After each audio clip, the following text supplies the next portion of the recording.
A billionaire built his entire empire on one secret, and a waitress unknowingly served him his own destruction. There is a woman in this story who spent 30 years crying herself to sleep over a baby she was told was dead. There is a young woman who grew up never knowing where she really came from. And there is a very powerful, very rich man who made sure it stayed that way. What happens when all three of them end up at the same restaurant table on a random Tuesday afternoon?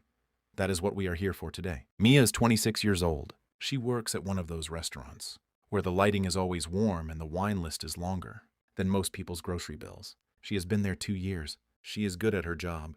Quiet, efficient, friendly, without being fake. The regulars like her. The manager trusts her. She shows up, she works her shift, she goes home. Simple life, clean life. She was adopted as a baby. She has always known that.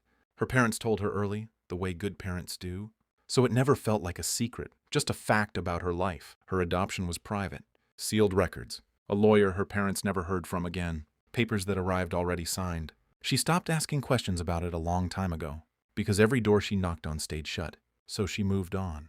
That Tuesday, a reservation comes in for a private table near the window.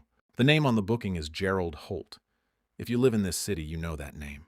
63 years old. Self-made, or so the interviews always say. Hotels, real estate, a few tech investments that paid off enormous. The kind of man who walks into a room and people immediately stand straighter. He arrives with 2 business associates and, which is unusual, his elderly mother Evelyn. Evelyn is 81. She moves slowly, but her eyes are sharp. She does not miss things. Gerald seats her carefully, pulls out her chair, but there is something impatient in the way he does it, like this is an obligation he is managing, rather, than a moment he is enjoying. He orders before the menus are even properly opened. Mia walks over to the table. She smiles. She introduces herself. Completely normal. She has done this 1,000 times. And then Evelyn looks up. Everything stops. The old woman's hands, which were resting on the menu, begin to shake. Her eyes, pale blue, the kind of eyes that have stored decades of grief, lock onto Mia's face like she has just seen something impossible, like she is looking at a ghost. Gerald notices immediately.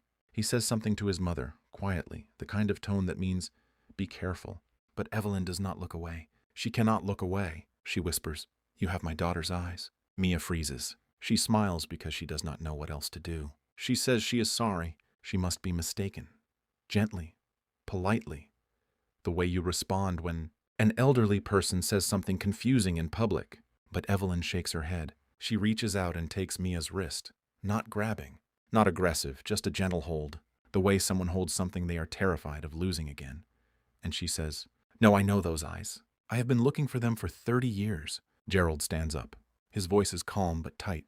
He apologizes to Mia.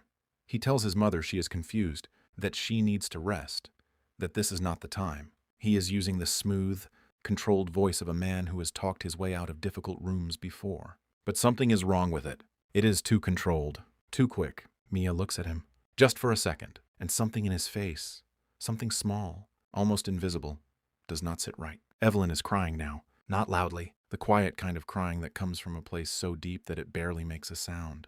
She tells Mia about Claire, her daughter, who disappeared when she was just an infant, who she was told had died. A tragic complication, that is what they called it. But Evelyn never believed it. She said a mother does not believe that. She spent years searching, spent money she did not have, hired people, followed leads that went nowhere. And eventually the world told her to stop, to grieve, to accept it. But she never fully did.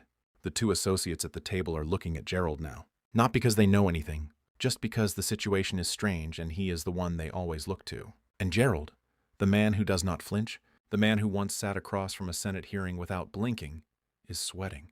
Mia's hands are shaking, because the math is starting to add up in a way she does not want it to. Adopted as an infant, private arrangement, sealed records, a lawyer who disappeared. And now this old woman holding her wrist like she is the missing piece of something broken. She looks at Gerald Holt and she asks, very quietly, what was the lawyer's name? Gerald Holt collapses, not the way it happens in movies. No drama, he just folds, like something inside him gave out all at once. He goes pale, his legs go, and he drops back into his chair. One of the associates grabs him. The other is already on his phone. Someone in the restaurant shouts for help, but Evelyn does not move. She keeps her eyes on Mia, because she has waited 30 years for this moment and she is not looking away. The paramedics come. Gerald is taken out. And in the chaos of it, one of the associates panicked, not thinking clearly. unlocks Gerald's phone to look for an emergency contact. And what he sees instead is a message thread. Old, but not deleted.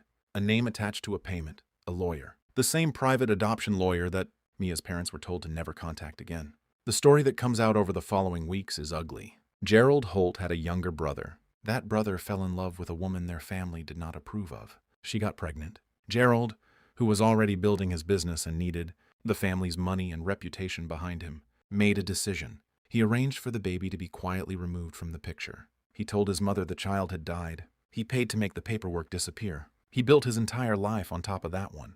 Buried moment, and for 30 years it stayed buried. Except Evelyn never stopped looking, and Mia never stopped existing. The DNA test takes 3 days. Evelyn sits by her phone the entire time.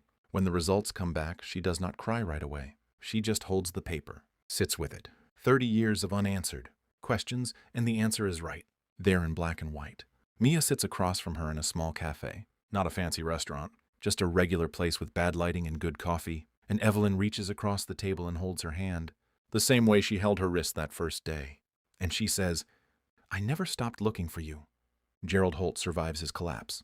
A stress-induced cardiac episode, the doctors say. He is released from the hospital 9 days later into a world that is no longer the one he left. His business partners have questions.